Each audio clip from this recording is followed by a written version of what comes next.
Welcome you all on YouTube channel came to fame. और आज के सेशन में हम लोग कंटिन्यू कर रहे हैं रेजोनेंस का कैरेक्टरिस्टिक। और ये कैरेक्टरिस्टिक बहुत इम्पोर्टेंट है ताकि हम जी नीट या फिर बोर्ड के एग्ज़ाम के क्वेश्चन को सही सही सॉल्व कर पाए। तो जो नेक्स्ट हमारा कैरेक्टरिस्टिक होगा रेजोनेंस का वो है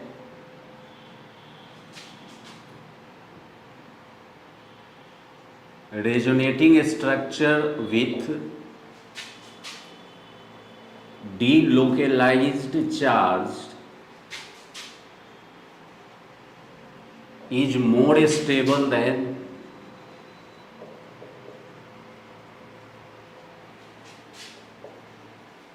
resonating structure where charge is separated। इसका मीनिंग हुआ कि अगर एक मॉलिक्यूल के रेजोनेटिंग स्ट्रक्चर में चार्ज का डीलोकेलाइजेशन हुआ है। डीलोकेलाइजेशन ऑफ चार्ज का मीनिंग होता है कि एक मॉलिक्यूल के सरफेस पे चार्ज का स्प्रेड होना।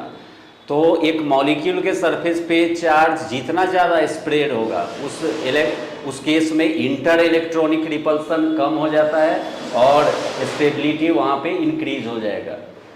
तो यहाँ पे हमें देखना है कि एक रेजोनेटिंग स्ट्रक्चर जहाँ पे चार्ज डीलोकेलाइज्ड है वो ज़्यादा स्टेबल होगा वो रेजोनेटिंग स्ट्रक्चर के तुलना में जहाँ पे चार्ज का सेपरेशन हुआ है। इसको समझने के लिए अगर हम एक एग्जांपल लें ऑर्गेनिक एसिड कार्बोक्सिलिक एसिड का, तो CH3COOH ये एसिटिक एसिड है, ऑर्गेनिक एसिड। अगर इसको हम वाटर में रख रहे हैं तो वाटर मॉलिक्यूल का जो ऑक्सीजन एटम है वो H प्लस को एक्सेप्ट करके और ये बनाएगा हाइड्रोनियम आयन H3O प्लस। और ये एसिटिक एसिड H प्लस को डोनेट करने के बाद एसीटेट आयन के फॉर्म में कन्वर्ट होगा CH3C double bond O minus. हमें पता है कि एसिड वो मॉलिक्यूल होता है जो वाटर में या सॉल्यूशन में रखने के बाद H प्लस को रिलीज करे, that is called as acid. अब हम इस मॉलिक्यूल का रेजोनेटिंग स्ट्रक्चर लिखे तो ऑक्सीजन एटम जो हाइड्रोक्सिल ऑक्सीजन एटम है उस पर लोन पेयर है प्रेजेंट, और कार्बोनिल ग्रुप में जो पाई बॉन्ड प्रेजेंट है वो इस लोन पेयर के साथ कंजुगेशन में है। और हमें पता है कि जब पाई बॉन्ड लोन पेयर के साथ कंजुगेटेड होता है तो वहाँ पे इलेक्ट्रॉन का डीलोकेलाइजेशन होगा और इलेक्ट्रॉन का डीलोकेलाइजेशन स्टार्ट होता है फ्रॉम लोन पेयर। तो ये लोन पेयर डीलोकेलाइज होकर के कार्बन ऑक्सीजन के बीच में आएगा और पाई बॉन्ड टर्मिनेट हो जाएगा ऑक्सीजन कार्बोनिल ऑक्सीजन पे और उस ऑक्सीजन पे बनेगा निगेटिव चार्ज। तो जो नेक्स्ट हमारा रेजोनेटिंग स्ट्रक्चर हुआ that is CH3CO minus double bond OH। और ऑक्सीजन के पास दो लोन पेयर था, उसमें से एक लोन पेयर डोनेट हुआ तो एक लोन पेयर बचेगा। और जब कोई एटम अपना लोन पेयर डोनेट करेगा तो उस पर पॉजिटिव चार्ज आ जाएगा। तो ये हो गया हमारा सेकेंड रेजोनेटिंग स्ट्रक्चर।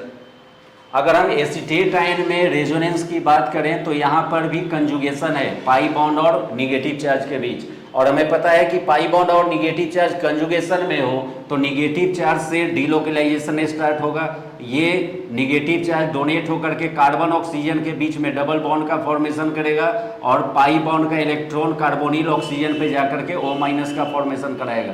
तो नेक्स्ट जो हमारा रेजोनेटिंग स्ट्रक्चर हुआ CH3CO minus double bond O, और ऑक्सीजन अपना निगेटिव चार्ज डोनेट कर रहा है इसलिए ये न्यूट्रल हो जाएगा। तो इसे अगर हम रेजोनेटिंग स्ट्रक्चर 3 और इसे अगर हम रेजोनेटिंग स्ट्रक्चर 4 कंसीडर करें तो फर्स्ट और सेकेंड रेजोनेटिंग स्ट्रक्चर को अगर हम कंपेयर करें तो फर्स्ट रेजोनेटिंग स्ट्रक्चर में फॉर्मल चार्ज 0 है, ये न्यूट्रल मॉलिक्यूल है, यहाँ पे कोई चार्ज का सेपरेशन नहीं हुआ है। लेकिन जो सेकेंड रेजोनेटिंग स्ट्रक्चर है उसमें चार्ज का सेपरेशन हुआ है। थर्ड रेजोनेटिंग स्ट्रक्चर में चार्ज का डीलोकेलाइजेशन हुआ है।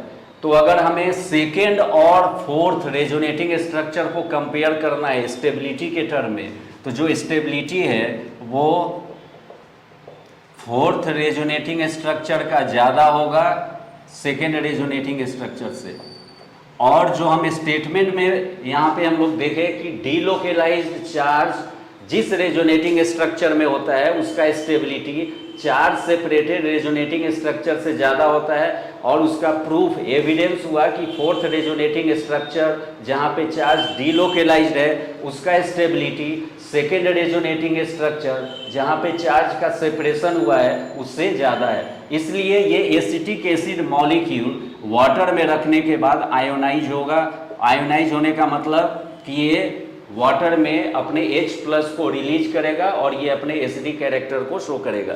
जो नेक्स्ट प्रॉपर्टी हमें देखना है रेजोनेंस का इंपॉर्टेंट कैरेक्टरिस्टिक वो ये है कि अगर चार्ज का सेपरेशन कम हो मॉलिक्यूल में तो वहाँ पे स्टेबिलिटी ज़्यादा होता है, और अगर चार्ज का सेपरेशन ज़्यादा हो तो वहाँ पे स्टेबिलिटी कम हो जाता है। Less separated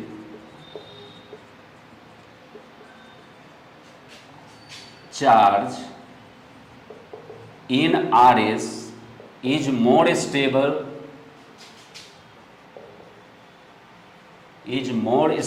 than more separated charge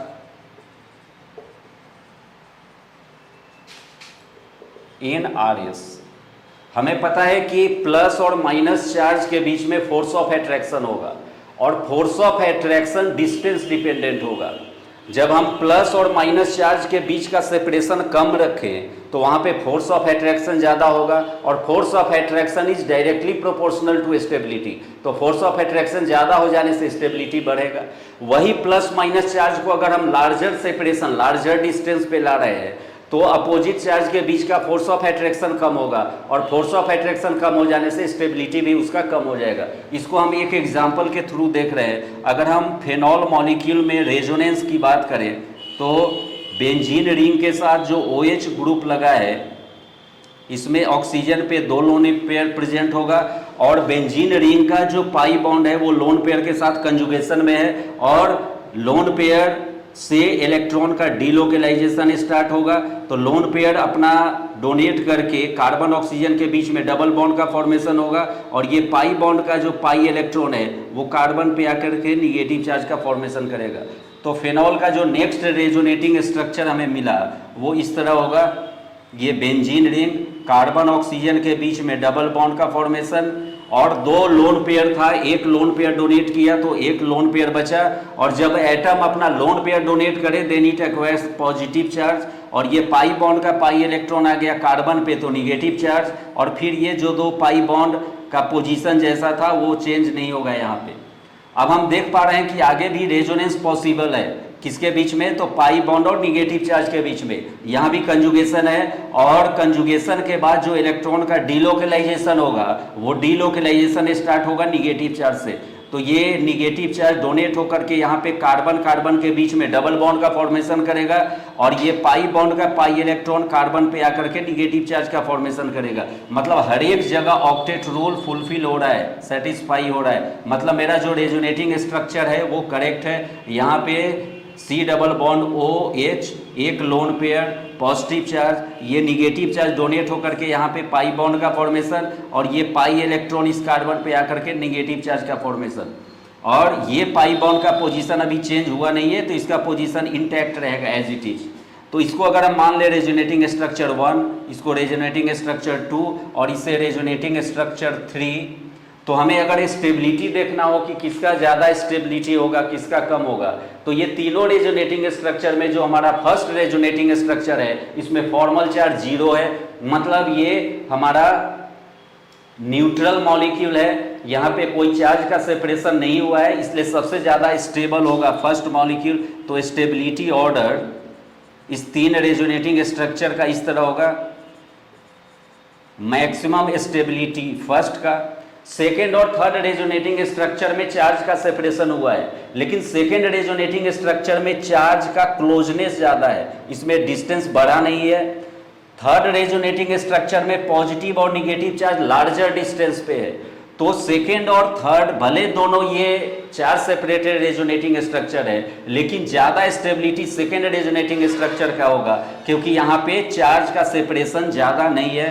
तो 1 ग्रेटर देन 2 और सबसे कम स्टेबल होगा हमारा थर्ड रेजोनेटिंग स्ट्रक्चर। ये बहुत इंपॉर्टेंट पॉइंट है जो हमें ध्यान में रखना चाहिए। जो नेक्स्ट कैरेक्टरिस्टिक है रेजोनेंस का, उसमें यह बताया हुआ है कि एक रेजोनेटिंग स्ट्रक्चर जिसमें नंबर ऑफ कोवेलेंट बॉन्ड ज़्यादा हो वो ज़्यादा स्टेबल होगा। RS with more number of covalent bond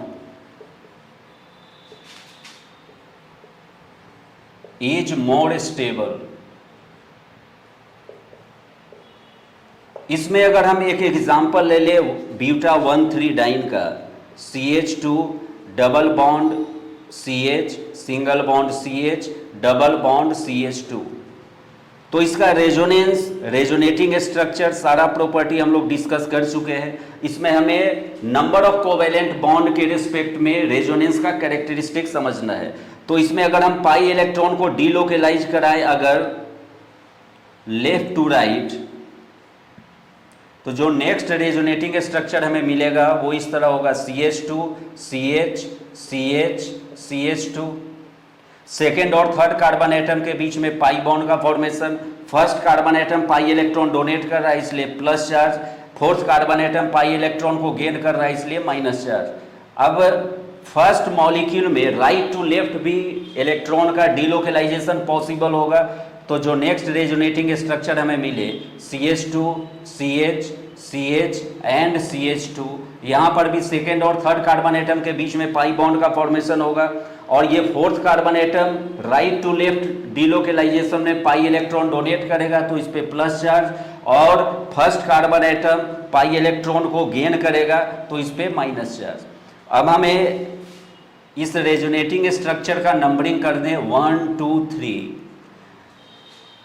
हर एक जगह कार्बन को टेट्रावैलेंट होना चाहिए, तो number of hydrogen atom with each carbon atom is same. हर एक कार्बन एटम के साथ तीनों रेजोनेटिंग स्ट्रक्चर में number of hydrogen atom same है, इसलिए हमें यहाँ पे कार्बन हाइड्रोजन बॉन्ड काउंट करने की जरूरत नहीं है। हमें काउंट करना है कार्बन कार्बन के बीच में कोवेलेंट बॉन्ड का नंबर, कोवेलेंट बॉन्ड का संख्या। तो फर्स्ट रेजोनेटिंग स्ट्रक्चर में कार्बन कार्बन के बीच में टोटल कोवेलेंट बॉन्ड कितना हो गया 2 + 1 3 + 2 5। तो यहां पे फर्स्ट रेजोनेटिंग स्ट्रक्चर में number of covalent bond 5, second resonating structure में नंबर ऑफ कोवेलेंट बॉन्ड हमें देखना है कार्बन कार्बन के बीच में, क्योंकि हाइड्रोजन का पोजीशन तो चेंज हुआ नहीं है। तो 1 + 2 3 + 1 4, यहाँ पे कोवेलेंट बॉन्ड 4। और थर्ड रेजोनेटिंग स्ट्रक्चर में भी कार्बन कार्बन के बीच में कोवेलेंट बॉन्ड हो गया 1 + 2 3 + 1 4।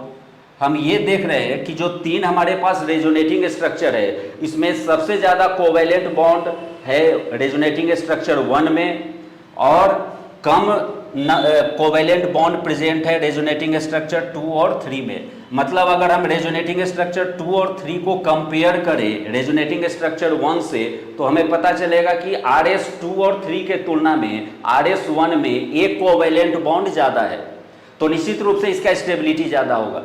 अब ज़्यादा कोवेलेंट बॉन्ड बन जाने से स्टेबिलिटी ज़्यादा क्यों होगा? चूंकि सेकेंड और थर्ड के तुलना में फर्स्ट रेजोनेटिंग स्ट्रक्चर में एक कोवेलेंट बॉन्ड ज़्यादा बना हुआ है, मतलब कोवेलेंट बॉन्ड का फॉर्मेशन जो होगा वो एक्सोथर्मिक प्रोसेस होगा। जब किसी दो एटम के बीच में बॉन्ड का फॉर्मेशन होता है तो वो एक्सोथर्मिक प्रोसेस होगा। एक्सोथर्मिक प्रोसेस का मतलब वहाँ से एनर्जी रिलीज होगा, और एनर्जी रिलीज हो जाने के बाद मॉलिक्यूल का एनर्जी कंटेंट कम हो जाता है, और एनर्जी कम हो जाने से उसका स्टेबिलिटी ज़्यादा हो जाएगा। इसलिए सेकेंड और थर्ड रेजोनेटिंग स्ट्रक्चर के स्टेबिलिटी के तुलना में जो फर्स्ट रेजोनेटिंग स्ट्रक्चर है उसका स्टेबिलिटी ज़्यादा होगा। तो यहाँ पे सबसे ज़्यादा stable resonating structure 1 greater than 2 equal to 3। Second और थर्ड का तो स्टेबिलिटी इक्वल होगा क्योंकि number of covalent bond same है, लेकिन सेकेंड और थर्ड से फर्स्ट का जो स्टेबिलिटी है वो ज़्यादा है। तो एक इम्पॉर्टेंट फैक्टर ये भी हुआ कि अगर हमारे पास डिफरेंट रेजोनेटिंग स्ट्रक्चर है, then by counting number of covalent bond present in given resonating structure we can determine stability order of that resonating structure. इसलिए ये इंपॉर्टेंट सारा कंसेप्ट हम लोग देख चुके हैं यहाँ पे कैरेक्टरिस्टिक्स ऑफ रेजोनेंस में, और ये बहुत इंफॉर्मेटिव और कंसेप्चुअल पार्ट है रेजोनेंस का, जो हमें जानना ही चाहिए ताकि जी और नीट का क्वेश्चन हम सही सही कर पाए, ज़्यादा से ज़्यादा क्वेश्चन कर पाए। इससे रिलेटेड अगर कोई डाउट हो तो आप कमेंट बॉक्स में हमें पोस्ट कर सकते हैं, और रेजोनेंस से रिलेटेड जो नेक्स्ट टॉपिक, नेक्स्ट कंसेप्ट है, कुछ क्वेश्चन है इंपॉर्टेंट, वो हम नेक्स्ट वीडियो में देखेंगे हम लोग। Thank you.